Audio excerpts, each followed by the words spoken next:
10 tanda-tanda kiamat besar yang disebutkan oleh Nabi SAW. Kata beliau, amblasnya bumi di belahan timur yang pertama, terjadi gempa besar. Sebagian ulama hadis mengatakan bagian Asia, di mana Allahu alam. Tapi ini tanda-tanda kiamat besar akan terjadi nanti. Kemudian terjadi lagi longsor bumi di belahan barat. Sisi barat bumi kita tahu wilayah Afrika dan seterusnya. Kemudian amblasnya bumi di Jazirah Arab. Ini yang dimaksud dengan amblasnya bumi, artinya longsor yang besar, yang sulit lagi untuk ditimbun, udah nggak bisa ditimbun, nggak bisa diperbaikin. Kalau di situ ada kota, ada kampung, pasti hancur udah. 3 sekaligus terjadi longsor di 3 titik yang berbeda dan secara waktu atau dalam waktu yang bersamaan. Ini sudah selangsung 3 tanda-tanda kiamat. Jadi pada saat terjadi di timur itu tanda-tanda kiamat besar 1, terjadi di barat tanda-tanda kiamat besar 2, terjadi di Jazirah Arab tanda-tanda kiamat besar 3. Kemudian di dalam hadis ini disebutkan secara beracak. Nanti sebentar setelah saya terjemahkan hadis ini saya akan sebutkan urutannya. Lalu kata Nabi SAW, kabut yang menutupi bumi ini. Kemudian ada Dajjal. Jadi kabut itu dihitung dalam hadis ini yang keempat. Dajjal yang kelima. Kemudian yang keenam binatang melata. Nanti akan saya jelaskan juga apa yang dimaksud dengan binatang melata. Yang ketujuh keluarnya Ya'juj Ma'juj. Ini juga akan kita jelaskan nanti. Kemudian yang kedelapan matahari terbit dari tempat terbenamnya. Yang kesembilan keluarnya api dari perut kota Aden yang menghalau manusia. Sulit, manusia tidak bisa melalui Jazirah Arab. Kemudian yang ke-10 turunnya Isa putra Maryam. Turunnya Isa putra Maryam. Tentu saya katakan tadi hadis ini disebutkan dan disepakati oleh para ulama sifatnya teracak. Karena cukup banyak dalil-dalil yang lain yang mengurut kejadian ini. Urutan yang pertama dari 10 ini adalah keluarnya Dajjal. Ini urutan pertama. Dajjal, jemaah sekalian, adalah diambil dari kata-kata Dajjalah yang berarti kekacauan. Ciri-ciri Dajjal disebutkan dalam banyak hadis yang sahih adalah mata kanannya yang paling pertama rusak seperti anggur kering. Kata Nabi SAW dalam hadis sahih, ketahuilah Dajjal buta mata kanannya dan Tuhan kalian tidak buta, karena dia akan mengaku sebagai Tuhan. Kemudian dia orangnya memiliki kulit yang kehitam-hitaman serta memiliki dahi yang lebar. Setiap orang beriman bisa membaca di dahinya tertulis 3 huruf kafara. Semua orang yang ngerti tulisan Arab, tidak ngerti tulisan Arab akan bisa tahu dan baca itu kafara, kufur. Rambutnya keriting dan orangnya tinggi besar. Kata Nabi SAW, kalau kalian dengar Dajjal keluar di satu lokasi, maka menghindarlah. Walaupun kalian harus lari ke gunung, dia akan keluar membuat kerusakan selama 40 hari. Kata Nabi SAW, 40 hari itu sehari seperti setahun, sehari lagi yang kedua seperti sebulan, hari yang ketiga seperti sepekan, dan sisa harinya seperti hari kalian. Dia akan keliling muka bumi semuanya, dan kata Nabi SAW, seluruh bumi ini akan dimasuki oleh Dajjal. Tidak tertinggal satu lorong, gang, jangankan kota atau desa, kecuali Dajjal akan masuk ke dalamnya, kecuali Madinah dan Mekah. Tidak bisa dimasuki oleh Dajjal. Kata Nabi SAW dalam hadis sahih, karena di setiap pintu gerbang Mekah dan Madinah malaikat menghenuskan pedangnya dan menghalau Dajjal sehingga Dajjal tidak bisa masuk. Pada saat dia tiba di Palestina, waktu yang bersamaan di kota Madinah berkecamuk. Kaum muslimin sepakat semua keluar untuk mengejar Dajjal dan membunuhnya. Keluar dari kota Madinah satu orang yang namanya seperti namanya Nabi Muhammad SAW, Muhammad bin Abdullah, dan dia dari turunan Nabi SAW juga. Dan orang ini punya julukan Mahdi, dikenal dengan Imam Mahdi. Inilah tanda-tanda kiamat yang kedua. Pada saat dia tiba di Mekah, dibaiatlah oleh banyak kaum muslimin, tidak disebutkan jumlah pasukannya, maka terbentuklah pasukan jihad yang mengejar Dajjal menuju ke Palestina. Lalu keluar tanda-tanda kiamat 3, langsung berentetan semua. Tanda-tanda kiamat besar yang ketiga adalah pada saat pasukan Imam Mahdi dengan pasukan jihad itu tiba di Darul Baydha namanya. Hadis menyebutkan di menara itulah, di masjid itulah Imam Mahdi mampir sholat asar bersama pasukannya. Dikatakan Isa alaihissalam akan turun sambil memegang kedua sayapnya malaikat, dan dari rambutnya yang basah meneteskan air.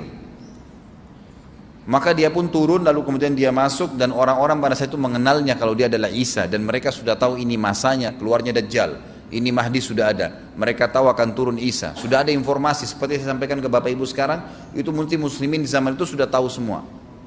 Sholatlah mereka, kemudian mereka menuju ke Palestina. Ringkas cerita adalah Nabi Isa alaihissalam akhirnya tiba dengan pasukan mujahidin di depan pintu gerbang Babulut. Dajjal mengatakan, bukakan pintu gerbang, mereka tidak akan mampu melawan kita karena pasukannya mereka banyak memang. Maka Dajjal dengan sombongnya menunggu di depan pintu gerbang. Pada saat dibuka, Dajjal kaget melihat ada Isa alaihissalam. Dan pada saat itu kata Nabi SAW, Dajjal faham kalau sudah tiba ajalnya. Begitu melihat Isa alaihissalam, dia lari dan badannya sambil meleleh di depan para pengikutnya.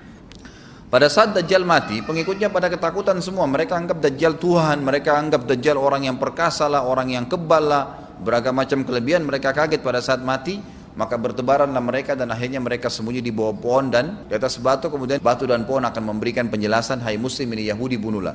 Maka dibunuhlah pada saat itu mereka. Lalu Nabi Isa alaihissalam memimpin di muka bumi, dan kata Nabi SAW, pada saat itu Islam, agama Islam yang dibawa oleh Nabi SAW akan masuk ke semua rumah di muka bumi, gak tersisa. Satu dunia ini semuanya Islam. Hadis sahih. Maka Nabi Isa alaihissalam memimpin pada saat itu, disebutkan dalam hadis 40 tahun dengan ketenangan menerapkan hukum Islam. Semuanya beriman kepada Allah subhanahu wa ta'ala dan menjadi muslim. Setelah itu keluar tanda-tanda hari kiamat besar yang keempat, yaitu keluarnya Ya'juj dan Ma'juj. Nabi SAW sebutkan ciri-ciri mereka. Mata mereka sobekannya kecil sehingga mata mereka kelihatan seperti sipit, tapi bola matanya besar. Mereka memiliki rambut yang keriting dan mereka memiliki poster yang umumnya seperti poster manusia. Ada hadis yang berbunyi mereka akan mendatangi sebuah sungai, kalau tidak salah namanya sungai Tibria, airnya banyak mengalir. Kata Nabi SAW, mereka semua minum air sungai itu, dan yang terakhir dari mereka datang sudah nggak dapat air. Artinya air sungainya habis diminum. Bayangin berapa banyak jumlahnya itu. Pada saat itu Nabi SAW mengatakan, Allah berfirman kepada Isa, berkata, wahai Isa, aku akan mengeluarkan hamba-hambaku yang tidak ada seorang pun dari kalian bisa mengalahkannya, termasuk Isa alaihissalam, nggak bisa mengalahkan. Maka selamatkanlah dirimu bersama dengan pengikut-pengikutmu ke gunung Tur namanya. Jadi memang Ya'juj ini ciri khasnya, kata Nabi SAW, mereka memakan apa saja. Jadi bukan seperti manusia normalnya. Mereka membunuh semua yang bukan seperti mereka. Sampai-sampai kata Nabi SAW tidak ada yang bisa mengalahkan mereka, dan jumlah mereka sangat banyak. Salah seorang di antara mereka tahu dia akan mati kalau sudah punya 1000 anak. Kata Nabi SAW dalam hadis Bukhari, kecelakaanlah bagi orang-orang yang ada di Jazirah Arab. Kemungkinan besar makna ini adalah tempat mereka dekat dengan Jazirah Arab. Kata Nabi SAW, kecelakaan bagi orang-orang yang Jazirah Arab karena telah terbuka dari lubangnya Ya'juj Ma'juj sebesar ini. Udah kasih isyarat dengan jari ibu jari sama jari tengahnya. Artinya mereka sudah bisa melihat keluar. Pada saat mereka keluar, maka mereka akan mulai membuat kerusakan. Kata Nabi SAW di dalam hadis sahih riwayat Imam Bukhari, bahwasanya Ya'juj Ma'juj akan membunuh siapapun yang mereka temui. Bahkan pada saat mereka sudah merasa menguasai bumi, mereka melepaskan anak-anak panah mereka ke langit. Lalu Allah menurunkan anak-anak panah mereka sebagai fitnah dipenuhi dengan darah. Maka mereka berkata, kami telah membunuh semua yang ada di bumi dan semua yang ada di langit. Kata Nabi SAW, Allah lalu mengizinkan Isa untuk berdoa kepada Allah agar memusnahkan mereka. Maka Isa alaihissalam pun akhirnya berdoa, meminta kepada Allah subhanahu wa ta'ala agar mereka semua dimusnahkan. Maka pada saat itu pun Allah subhanahu wa ta'ala menurunkan kepada mereka hama. Sebagian hadis menyebutkan serangga kecil seperti cacing, banyak sekali yang menimpa tubuh-tubuh mereka. Setiap orang satu. Dan itu membuat mereka mati. Kemudian setelah itu Isa alaihissalam memimpin lagi di muka bumi sampai beliau meninggal. Setelah Isa alaihissalam meninggal, kembali lagi sebagian besar manusia berbuat kekufuran. Maka Allah subhanahu wa ta'ala keluarkan tanda-tanda kiamat besar yang kelima. Yang kelima ini adalah keluarnya hewan atau binatang melata. Binatang melata ini disebutkan dalam hadis yang sahih riwayat Bukhari, bahwasanya Allah SWT akan keluarkan, tapi tidak disebutkan dari bumi mana dia keluar. Dia akan keluar hewan melata yang bisa berbicara seperti manusia dan badannya dipenuhi dengan bulu. Allahu a'lam bagaimana. Kemudian dia datangi orang-orang yang kufur tersebut dan menasihatin dan mengingatkan mereka. Yang tidak mau beriman, dalam hadis dikatakan dicap oleh hewan tersebut. Allahu a'lam dicap seperti apa, sehingga ketahuan mana yang kafir, mana yang beriman. Terus dia keliling di muka bumi tapi tidak disebutkan berapa lama. Lalu kemudian Allah lenyapkan si dabbah ini. Kemudian datang tanda-tanda kiamat yang ke-6. Tanda-tanda kiamat yang ke-6, 6, 7, 8. Itu berentetan semua. Longsor besar di timur, di barat, dan di jazirah Arab. Ini tanda-tanda kiamat terjadi serentak. Sudah 8. Kemudian terjadi yang ke-9, keluarnya api dari negeri atau dari kota Aden. Kota Aden ini di Yaman ya. Tentu hadis menjelaskan tentang masalah api yang keluar ini, artinya api bukan main-main, ini bukan kebakaran sebuah masjid atau sebuah bangunan 10 tingkat. Api ini bisa menghalau manusia untuk jalan karena panasnya. Sebagian riwayat menjelaskan api tersebut akan berdiri seperti gunung yang besar dan dari seluruh pelosok dunia bisa kelihatan. Kita bisa bayangkan bagaimana itu. Yang akhirnya akan menggiring atau menghalangi orang-orang untuk jalan, susah. Sebagian ulama hadis mengatakan mereka nggak bisa jalan, tidak bisa ada penerbangan, tidak bisa ada orang jalan karena panasnya bumi ini dari api tersebut. Dan itu memang kemungkinan besar akan keluar satu waktu, Allahu a'lam kapan. Dan yang terakhir tanda-tanda kiamat sebelum ditiup sangkakala adalah terbitnya matahari dari tempat terbenamnya. Dan ini sudah terakhir sekali. Makanya kata Nabi SAW, taubat akan diterima sebelum matahari terbit dari tempat terbenamnya. Artinya selama yang lain itu masih ada, masih bisa taubat. Kalau sudah itu sudah sulit. Ini tanda-tanda kiamat. Sebagian ulama memasukkan tanda-tanda hari kiamat kecil, ada yang masukkan tanda-tanda kiamat besar. Ada dua hal. Yang pertama itu adalah keluarnya Dzu Suwakatain.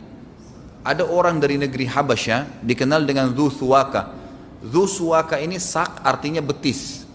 Diberikan julukan Dzu Suwaka karena betisnya sangat kecil. Orang ini Bapak Ibu sekalian, kata Nabi SAW, akan menghancurkan Ka'bah. Dan kata para ulama pada saat itu memang manusia sudah sunyi, nggak ada lagi yang datangin Ka'bah, orang-orang sudah lalai gitu kan. Keluarlah orang ini. Makanya sebagian ulama masukkan dia tanda-tanda kiamat sebelum terbitnya matahari dari tempat terbenam. Ditambahkan ini yang ke-11 atau ini yang ke-10, terbitnya nanti kiamat yang ke-11. Kata Nabi SAW, dia akan mencabut batu-batu Ka'bah satu persatu sampai rata dengan tanah. Dan saya sedang dilihatkan oleh Allah sekarang bagaimana pada saat dia mencabut batu itu. Hadis sahih riwayat Bukhari Muslim. Yang terakhir, yang kedua, yang berhubungan juga dengan tanda-tanda kiamat, ada yang memasukkan kiamat kecil, tapi ini lebih dekat dengan kiamat besar. Orang yang terakhir meninggal itu adalah orang dari asli suku Madinah yang sedang mengembala kambing. Kata Nabi SAW, orang yang terakhir meninggal dari kalian kalangan manusia, semua orang sudah mati, tinggal dia sendiri, tapi dia nggak tahu. Dia lagi mengembala kambing. Kemudian dia masuk dengan gembalanya ke kota Madinah, ditemukan semuanya tidak ada kehidupan. Nggak ada orang, nggak ada binatang, nggak ada apa-apa, tinggal dia sendiri. Pada saat dia meletakkan telapak kakinya di kota Madinah, maka pada saat itu dia meninggal. Dan inilah manusia terakhir meninggal sebelum ditiup sangkakala terakhir. Allahu a'lam.